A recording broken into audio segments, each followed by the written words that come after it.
Sa kasalukuyan, meron pang epekto sa Pilipinas si Super Typhoon Suala o si Goring sa bansa sa kabila ng paglabas nito sa Philippine Area of Responsibility. Malayo naman tumama sa kalupaan ng bansa ang severe tropical storm Hana. Mayroon pang namataan na bagong sama ng panahon na nasa labas ng PER. Ang mga detalye ng balitang yan sa report ni Ashley Lupena. Ayon sa Weather Bureau, magpapatuloy ang walang tigil na pag-ulan sa loob ng 3 araw sa Northern at Central Luzon dahil sa epekto ng binabantayang bagyong Hana at nakalabas na bagyong Goring. Hindi raw papasok sa loob ng Philippine Area of Responsibility o PAR ang minomonitor na bagyo ng Philippine Atmospheric, Geophysical and Astronomical Services Administration o PAGASA na may international name na Kirogi. Napakalayo ng distansya nila. So, ang nangyayari usually mas malakas na bagyo, ang tendencies may impluwensyahan yung movement po ng mga weaker bagyo na may kalapitan sa kanya. But in this particular scenario, nakikita natin, ang dalawang bagyo, yung dating Goring at itong si Hana, kikilos pa Hilaga. And then ito namang si may international name na Kiroge, kikilos din pa Hilaga sa masusunod na araw.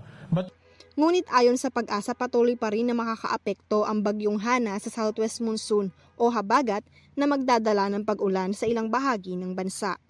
Kaya yung sa forecast natin kanina, in the next 2 to 3 days, may mapag-ulan pa rin, lalong-lalo sa mga lalawigan sa western section ng Luzon at ng Visayas. Subalit, pag ganitong panahon po ng tag-ulan, yung ganitong lokasyon ng bagyo ay very favorable po sa enhancement ng habagat. So, throughout the forecast period nitong bagyo si Hana, posible pa rin tayong makaranas na epekto ng habagat, hindi lamang dito sa Metro Manila, kundi maging sa mga karatig lalawigan nga, Northern Central Luzon at maging sa ilang lalawigan Southern Luzon. Samantala, hindi naman tatama sa kalupaan ang minomonitor na si bagyong Hana at maaaring Sabado ng umaga ay nakalabas na ito ng Philippine Area of Responsibility. So, sa darating na Sabado, inaasahan natin tuloy na itong nakalabas na ating air responsibility, no? So, sa ating forecast track, makikita natin na posibleng Sabado ng madaling araw tuloy na itong lumabas ng ating air responsibility. At sa alas 8 ng umaga, ito ay tinatayang nasa laing 550 kilometers na north-northeast ng Itbay at Batanes. Para sa EuroTV News, Ashley Ann Lupena, sumasaludo sa bawat Pilipino.